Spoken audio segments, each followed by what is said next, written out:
Hi, Phil Anderson again from Arizona Rock. I'm going to show you a model I just finished the other day. I had built one like this, very similar to this many years ago. Sold it on eBay, probably for not enough money. So I made another one because I liked it. Now George Sellis claims, and I know this is a John Allen water tank, but George Sellis made a wonderful kit with the stone foundation and the water tank. He made the storage shed, and I really copied his model, the pictures of his model. And then my outdoor storage yard is a little smaller than this one than my other one, but it serves a purpose. And it makes a real nice model. But you don't have to buy it, you just have to look at the picture and do it.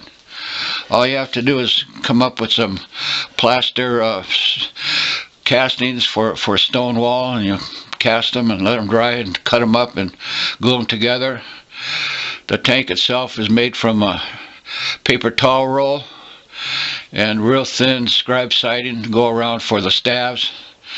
And I used upholstery thread for the banding. I colored it with iron oxide Floquil paint. This came from a little parts package. I don't know who made it. Water tank kit, spout, a couple pulleys. It didn't have weights, so I made weights from a sprue. And of course, you want to know how much water's in the tank, so you got this gauge with the numbers on it to tell you what's going on. The shingles are Campbell's shingles, and they've been highlighted a little bit with some off-white paint, make them stand out a little bit. And all the shingles have been pricked up here and there so that it looks like they're more dimensional. Now this is all made from Campbell lap siding material I got from Leo many years ago. And again, more Campbell shingles. And you have to put a little action into your model, like the roof vents are held open. And you see an old pallet there, a drum, a shovel, and a piece of Campbell chain.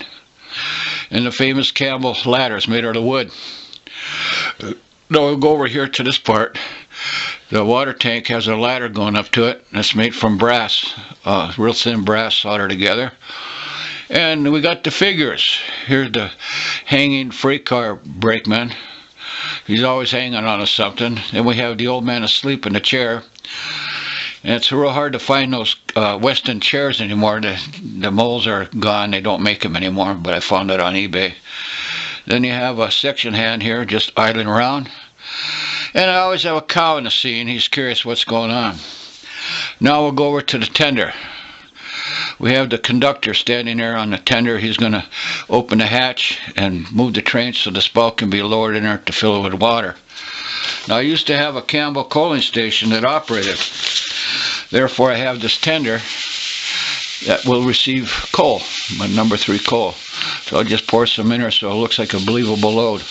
I suppose I got to get another coaling station so I can load coal in there again. Now this engine itself is an old Mantua. I probably bought it 40 years ago as a kit. And you even have to rivet all the rods and valve gear. I made rivet tools to do it. However, I had the patience back then to do stuff like that. But there's been a lot of detail added to it. Yardbird specializes in making all this piping that gets put on later, and different valves and piping. I don't even know what they all are.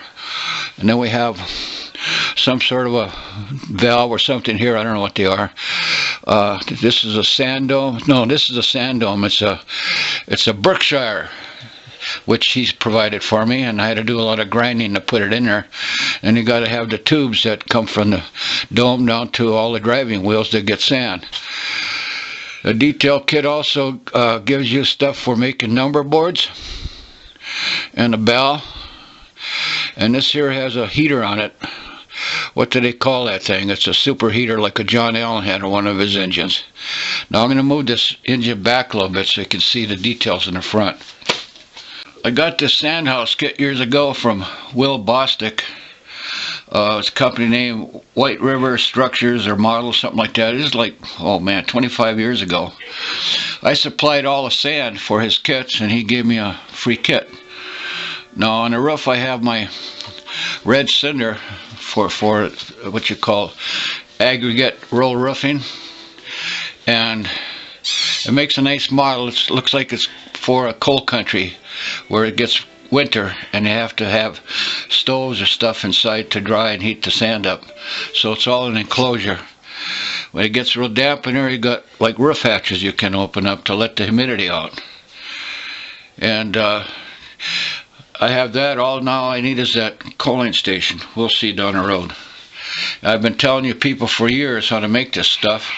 I don't see any evidence where any of you have. I hope you have.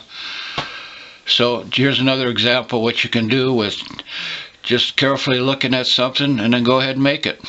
Thank you. Okay, the front of this engine has been modified by installing what they call a Westinghouse Pilot. I don't know, it's like compressor pumps or stuff like that, I don't know. You'll even see that this was a homemade superheater tank. Alesco they call it, Alesco superheater. And on the ends of it, I even have jewels on there that glow when the light hits it just right.